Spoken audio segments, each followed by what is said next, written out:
Jack Merrick had been a ghost for 11 months. Not the kind that haunted houses, but the kind that haunted hospital corridors, wheeled from one appointment to the next, spoken about instead of spoken to, present in body but absent in every way that mattered to the people around him. Once he had been Petty Officer First Class Jack Reaper Merrick, a Navy SEAL who had led men through black water and worse, a man whose name alone made enemies reconsider their plans. Now he was a chart number. Room 214. Spinal cord injury, T10 incomplete. Prognosis guarded. That was what the sticky note on his file said, and lately it felt like that was what people saw first and last. The VA Rehabilitation Support Program on the 14th floor of the Manhattan facility had glass walls that turned the city into a postcard every evening. The Chrysler Building lighting up like a promise nobody kept. Jack sat by that window most nights because the staff had stopped expecting anything else from him. He had been through 3 physical therapists, 2 case managers, and 1 very patient chaplain who eventually ran out of things to say. The therapists documented limited engagement. The case managers documented resistant to intervention. What none of them wrote down because none of them asked was that Jack had lost his leg saving 2 men from a burning vehicle in a country he wasn't allowed to name, and that in the months since, he had learned exactly how invisible a hero becomes once the cameras leave. The truth was uglier than paperwork could hold. Jack had asked for help once in the beginning in the raw disoriented weeks right after the accident.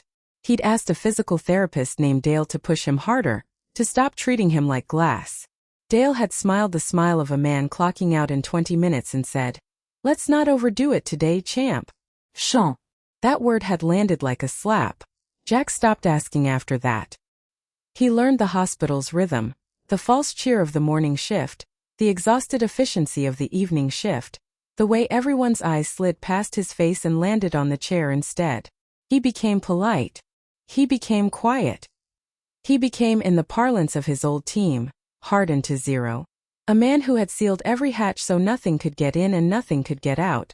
Dr. Alan Reyes, the attending physician who ran the rehabilitation floor, wasn't a bad man, but he was a busy one, stretched across 40 patients with the kind of caseload that turned compassion into a checklist.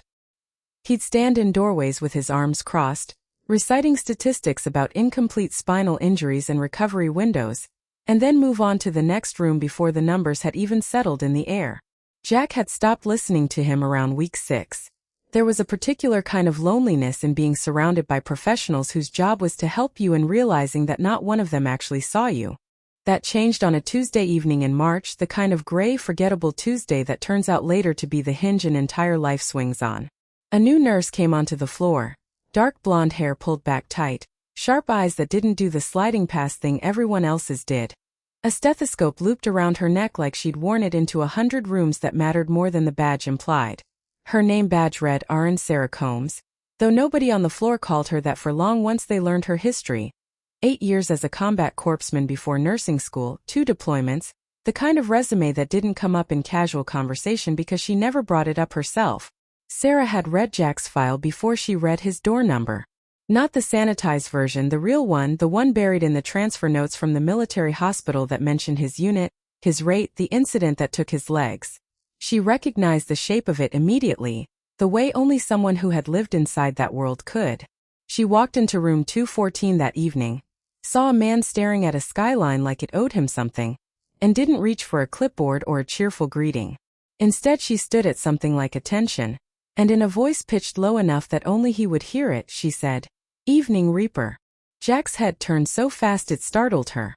Nobody, not one soul in 11 months, not his commanding officer during the one awkward hospital visit, not the VA liaison who handled his paperwork, had used that name.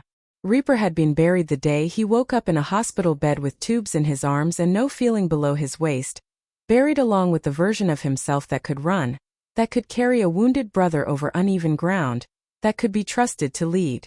"What did you call me?" he said, and it wasn't quite a question, more like a man checking whether the floor beneath him was solid. "Call sign still yours," Sarah said, pulling a rolling stool over and sitting so she was at his eye level instead of standing over him the way everyone else did. "Doesn't expire because your legs stopped working. I read your file. Task force pull, vehicle fire, 2 men walking around today because you didn't leave them. That doesn't get erased by a diagnosis code." She said it plainly, without pity, the way one operator might debrief another, and something in Jack's chest that had been clenched for nearly a year loosened by a fraction of an inch. He didn't cry. Reapers didn't, or so he told himself for 15 years. But he looked at her for a long moment, really looked the way you look at someone who has just proven they see the actual person and not the wheelchair. "You were a corpseman," he said. "It wasn't a guess." "Combat medic 2 tours," she said. "I've carried men out from under fire who looked exactly like you look right now, like they've decided the fight's over because their legs quit. It's not over, Reaper. It just changed shape."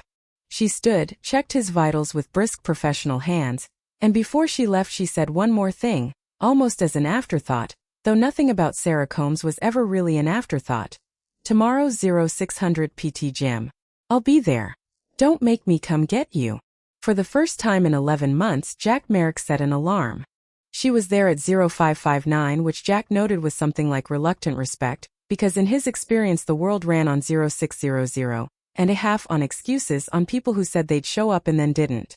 Sarah Combs was leaning against the doorframe of the empty rehab gym in scrubs and sneakers, arms crossed, watching the elevator like she expected him to be late out of habit rather than defiance.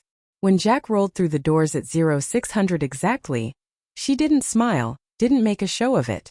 She just nodded once, the way you'd acknowledge a teammate arriving at a rally point, and said, "Let's get to work." What followed over the next 6 weeks was nothing like the therapy Jack had quietly endured before. Sarah didn't talk to him like a patient. She talked to him like an operator recovering from injury, which was in fact exactly what he was. She pushed him on the parallel bars until his arms shook, and when he swore at her, she swore right back and told him to do 5 more. She researched his specific injury level obsessively on her own time, cross-referencing case studies of T10 incomplete patients who had regained partial function through aggressive, targeted work, bringing him printed articles instead of vague encouragement. She learned that Jack responded to structure, not sympathy, that "you're doing great" bounced off him like rain off a poncho, but 40 more seconds, Reaper, hold the line, cut straight through. It wasn't magic. There were mornings Jack didn't want to get out of bed, when the phantom ache in legs that couldn't feel anything anyway made him want to put his fist through the window overlooking that indifferent skyline. There was a particularly brutal Thursday when his knee buckled during a standing frame session and he went down hard. And for a moment the old shame flooded back. The champ, the resistant to intervention patient, the ghost. But Sarah was on the floor beside him before he'd even finished falling, not fussing, not calling for help, just steadying his shoulder and saying, "Get your hands under you. You know how to do a fall recovery. I've seen your PT file. You learned it in BUD/S before I was out of nursing school. Do it now." And he did, because some part of the old wiring, the part that had never actually died, answered to a command delivered like that far faster than it answered to comfort. Dr. Reyes noticed the change before anyone announced it. Jack's engagement notes, once a wall of clinical euphemisms for noncompliance, started filling with actual progress, grip strength up, transfer independence improving, a flicker of voluntary movement in his left quadriceps that the imaging hadn't predicted. Reyes pulled Sarah aside one afternoon in the hallway, arms uncrossed for once, and asked what she'd done differently. Sarah's answer was simple. "I stopped treating him like a diagnosis and started treating him like a sailor." Turns out that's what he needed the whole time. Somebody who spoke his language instead of hospital language. Reyes didn't have a comeback for that because there wasn't one.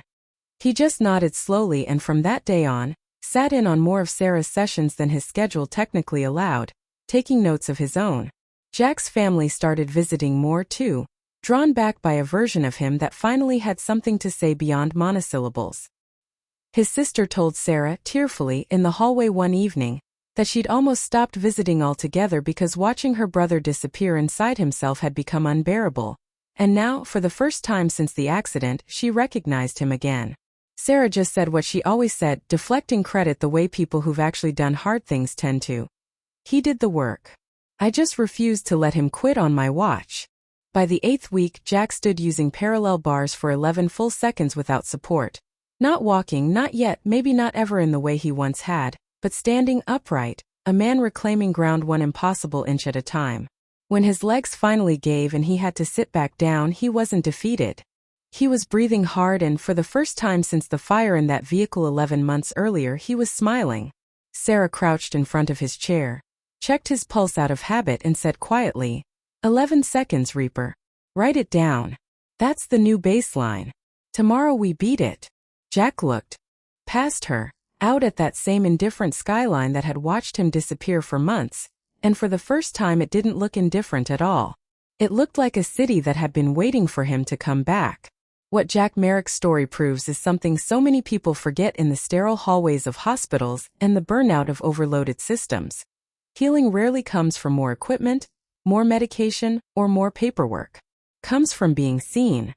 It comes from one person refusing to let another person's identity get erased by a diagnosis, refusing to let a hero become invisible just because his body changed.